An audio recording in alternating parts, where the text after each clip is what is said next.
Is the reserve list going to become obsolete? More players are beginning to ask this question every day. With shifting buying habits of new players coming into the game, it is time to take a look at some of the reasons why these questions are being asked.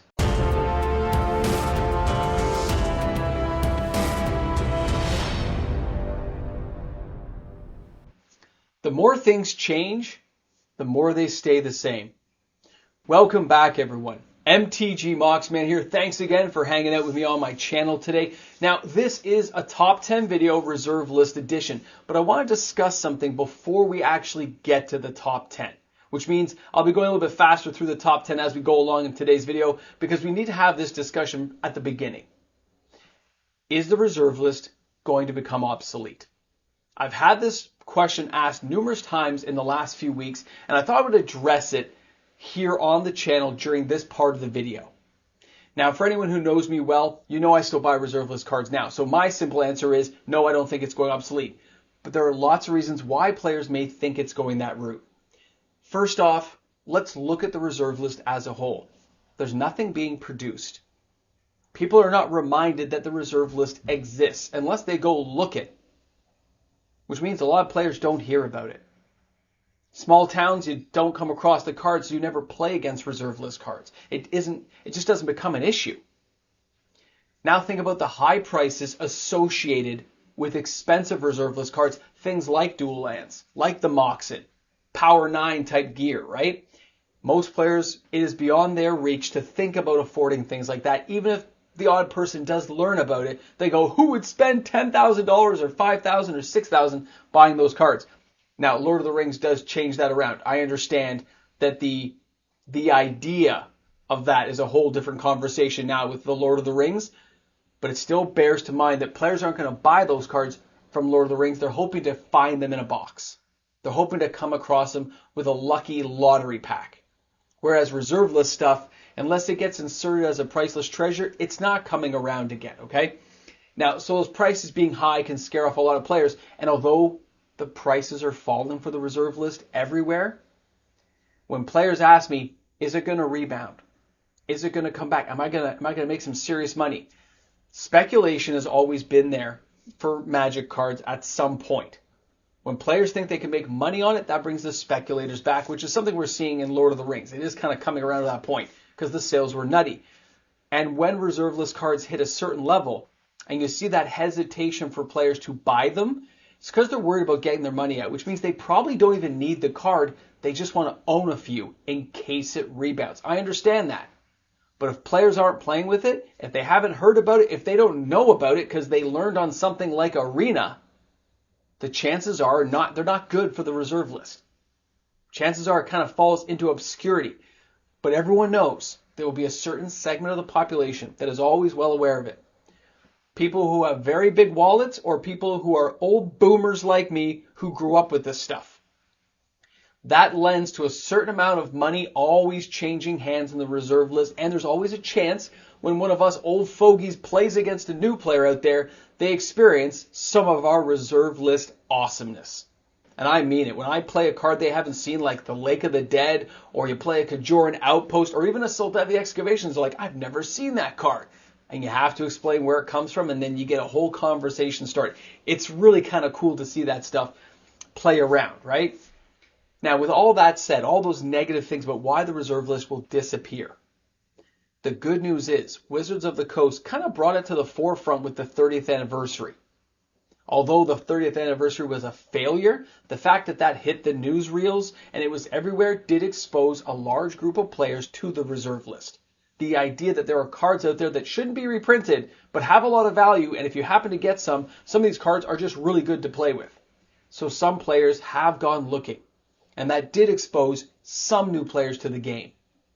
So as far as I'm concerned, I'm going to continue to reserve list buy, and I don't think for the immediate future it's going to become an obsolete set. Even as Wizards produces new cards, they seem to better synergize with old reserve list cards as actually replace them. It can happen, it might happen at some point. Never put anything past Wizards of the Coast, but right now the things they're doing with tribal theme editions, the way they're kind of synergizing things around with all these different new product lines coming up, it only seems to enhance some of the playability of reserve list cards. And with the prices as low as they are, some players are going to take that chance. They're going to spin that wheel and see if they get lucky getting some cool reserve list cards. But that's enough of this conversation today. I'll look forward to seeing the comments on this, but now it's time to get to the top 10 reserve list edition. We will start at number 10. We will end at number 1. And this will show you where you think the reserve list is going and why things continue to move. Starting out at number 10 this week is Fungal Bloom, and that's from Fallen Empires with 31 sales this week, June 17th to the 23rd of 2023. The average price is $3.10 US. The market price is $3.57 US. €3.19 to get this card into your house. Now here in Canada it's around $5, but what does Fungal Bloom do that makes it even worth looking at? For 2 green as an enchantment, you can pay 2 to put a spore counter on a target fungus. Now back in the day, we used this for Thalid decks. You would have all kinds of crazy ways of ramping up your mana and breeding a giant army of Thalids every single turn, and you just try to find ways to ramp your mana to its maximum potential. But now the idea of putting a counter on a fungus seems very slow. There are still reasons, along with Elvish Farmer, to have it kind of move along still and have a good time experimenting with cards that could find synergy later.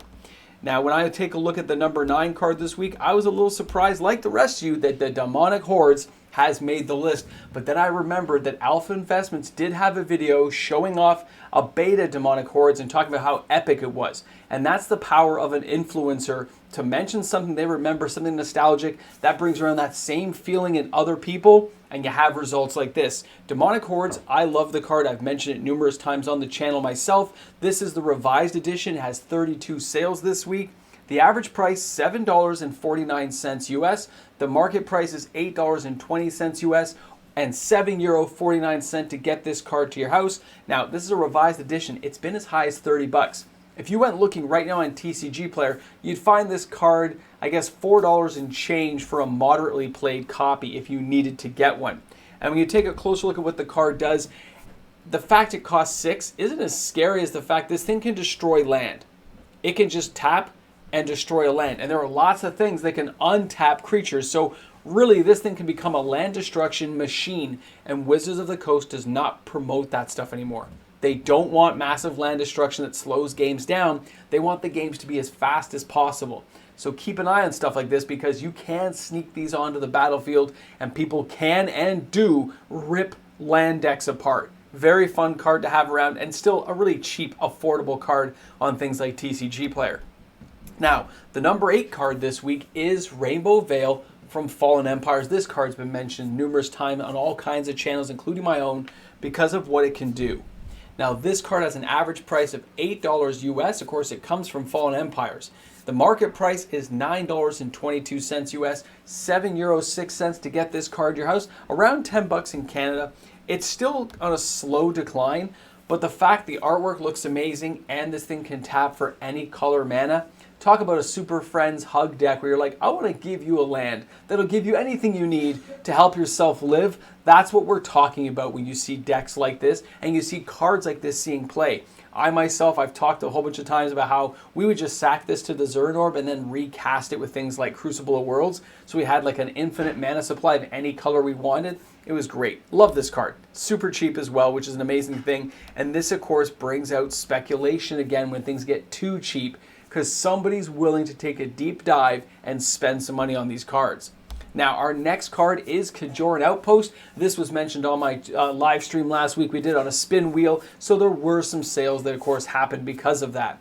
Now, this card had 41 sales overall last week with an average price of $15.99 US. The market price is $15.96 US, €9.05 to get this card into your house. I mean, most of the land cycle from Alliances is pretty fun to play. It does have some uses when utilized in the right deck construction, and this is no different, because a card like this that can make soldiers, and with all kinds of soldier tribal stuff around right now, it's no surprise cards like this are being bought and sold. It's a fun card to have around, and at this price point, why not? I mean, this thing's been as high as like $50, and now you can get it for like 15 to 20. Great card, guys. Great card. And it hasn't fallen as much as other reserve list cards, which means there is a bit of a rubber band on this one.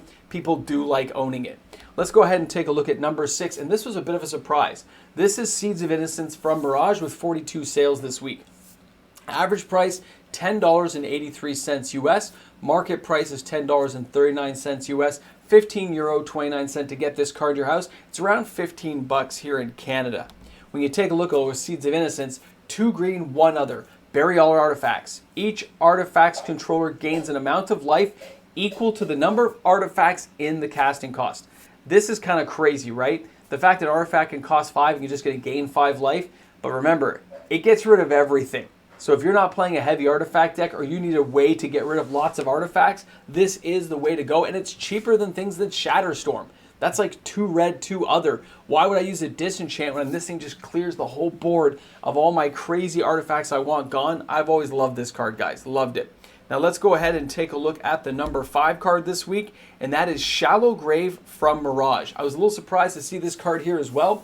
43 sales this week with an average price of $39.56 US. The market price of $39.56 US. €38.16 to get this card to your house. I did find copies around here in Canada, but the price point was still pretty high. It was around $50 for a lightly played or $45 for moderately played. So this card is still a pretty pricey card to get. But for 1 black, 1 other, you got an instant spell that says put the top creature card from your graveyard into play as though it were just played. That creature is unaffected by summoning sickness. Remove that creature from the game at the end of turn. There are lots of reasons to use cards like this, and there are so many ways of manipulating this to your benefit, including commander games, that you got to appreciate how a card like this back in the day can still have, an effect on a game that is produced by the same company, but has so radically changed that people are so unaware of cards like this. And this is where players can really have some fun. Now, number 4 this week continues to be Fast Bond. Guys, this card is still, it's $15.99 US. The market price is $15.36. It's the revised edition one, but it keeps having sales week after week. And I took a look at this card. I got a few people who've told me they are buying like a playset of 4 every week because they can get it for $7 or $8 in the States. This is kind of crazy to see, though, the continuation. This is like 4 weeks in a row where this thing's been like number 7 or higher. And it's just, it's great. I think it's hilarious now. It's kind of like a little joke. I wonder if it'll be here next week, but funny to see. Let's go ahead and take a look at number 3. And this was a big surprise, too. Vesperan Doppelganger from Revised. This thing hit like $90 during the major buyouts of 2021. And it's all the way down to an average price of $25.99 US. The market price is $28.11, €15.45 to get this card to your house, 30 bucks here in Canada for lightly played. 58 sales this week is actually pretty respectable, though. It almost flew under the radar. I was just doing kind of some reserve list stuff and caught it, so it was pretty cool. Now, for those who didn't know, because this card doesn't pop up very often, the Vesperan Doppelganger is a 2 blue, 3 generic, and it says, upon summoning, Doppelganger acquires all characteristics except color of any one creature in play on either side. Any creature enchantments on the original creature are not copied. During controller's upkeep, Doppelganger may take on the characteristics of a different creature in play instead. Doppelganger may continue to copy a creature even after that creature leaves play, but if it switches, it won't be able to switch back. This is one of those cards we used to always fear back in the day because it could copy everything from a Shivan Dragon to a Will-o'-the-Wisp. This was a crazy card to have. Much better than like an Air Elemental, so blue had a real banger of a card when it needed it. Great card, guys. Let's go ahead and take a look at the number 2 card this week, and it continues along, man. Conch Horn just keeps popping up here from Fallen Empires. 91 sales this week. Now, this card has an average price of $4.81 US. The market price is $5 US. It's €4.39 to get this card to your house. And there are reasons why cards like this continue to show up. The old generic artifacts really kind of fit into any deck, and that includes commander stuff. For 2 generic mana, it says 1, tap and sacrifice the Conch Horn, draw 2 cards, and then put any 1 card from your hand back on top of your library, which means there may be reasons you want to do that, but it also lets you go just surfing for stuff, man. And you can do it at the end of somebody else's turn, so really you know the cards you're going to draw, and you got 2 cards out of it. This is just a great card to have around, and of course, with recursion inside artifact decks. There are lots of ways to bring this card back to really make mana stuff just so much fun to play around. I love the card, guys. Artwork is always been nice for me, but it's not the epic be-all, end-all. It's what the card can do. And a lot of old generic artifacts like this do crazy stuff. Now let's go ahead and take a look, guys. You made it all the way. We're now down the yellow brick road, and this is your number 1 card. Sustaining Spirit. From Alliances with 136 sales this week. This card on TCG Player was like $1, okay? $1. I know the average price here says $1.98 US. The market price is $1.92. €2.23 to get this card in your house. Here in Canada, $4. Now, Sustaining Spirit was like the poor man's alley from Cairo back in the day. This card was a 0/3 for 1 white, 1 generic. It says Summon Guardian. Cumulative upkeep of 1 white, 1 generic. Any damage that would reduce your life to less than 1 instead reduces your life to 1. We used to use this with Time Elemental and Unsummon at the end of turns and stuff to always keep our life at 1. We had crazy ways of making the combination work, but basically it stops you from dying. We use this nowadays with with Platinum Angel and all kinds of other things to keep yourself alive and going when people least expect it. And a lot of players are unaware that cards like this exist, and the fact it's like $1 to buy it. This stuff is kind of crazy to see. And of course, if you're wondering why this particular card was bought, we did it on the channel. Okay, we did this on my live stream. We had a little bit of fun, and we just decided to buy this card. It is kind of entertaining to see that, the market doesn't move or anything, but players still appreciate it and still want to get in on it and spend $1 to buy a card like this. Epic times for everyone. And because of this, and because of how the reserve list works, if the prices keep falling, people will take notice and they will buy some cards, but it won't be new players. It'll be players who are kind of on the fringes of reserve list buying anyway, who tend to get in on this stuff early and buy these cards and hold on to them long term. Will the speculators come back? Yes, they probably will if the prices go too low or if the market changes that direction again. Because the more things change, the more they stay the same. Markets change each and every day. When somebody gets burned in the stock market, they are less likely to ever go back to the stock market again because they got burned. They lost thousands of dollars. The same thing happened with reserve list spending. Players lost a lot of money, could not hang on long term. They expected a quick flip, and now they're never coming back. The players who are now buying these cards are players who want them. And that definitely changes the tone of how reserve list spending is being done, but it is still happening each and every day. So as far as I'm concerned, it's not going obsolete. It's just quiet right now. And that's pretty good for everyone who wants to get some of these cards. Thanks a lot for hanging out today, guys. Hope you enjoyed the video, and thank you for allowing me to entertain you each and every day when we do these videos. So many new channel members have come on here. The conversations have been really lively and great. Welcome to the new subscribers, helping me get close to 20,000 subscribers. That party we're going to have is going to be epic. I'm lining things up in the background right now, getting ready for it as we get more subscribers and as we get closer. So thanks again, everyone who's taken the time to hit that subscribe button. And of course, we'll see you tomorrow for another video. And yeah, that's the end of the video. We're done now. And where would we be if we didn't show our appreciation to all the amazing patrons and YouTube membership members who support the content creation of this channel each and every month? Without their continued support, this content creation just would not be happening. So thanks again, everyone. My patrons rock. I love the fact the prices are falling. Welcome back to the actual end of the video. You guys know, you make it to the end. You can put a boomstick in the comment section, then I'll know. Then you'll know that I know that you know, but we'll all still know. Most people never get where these concepts come from, but I say let the prices fall. When you let the prices fall like this, it just makes it more attractive to people, but also for anyone who wants to get a couple of these cards, they can afford it, they can grab. And if the market turns, great, the market turns, and you bought a couple of $5 cards that are now worth 10, 15, 20 bucks, but chances are the players buying them right now are players who actually want them. They want to have some fun with it, they want to collect them, they want to hoard the cards because they think they're awesome.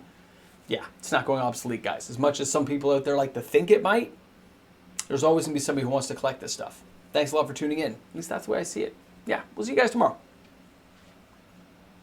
I will. I'll see you guys tomorrow. I got a mess to clean. Got to get to this.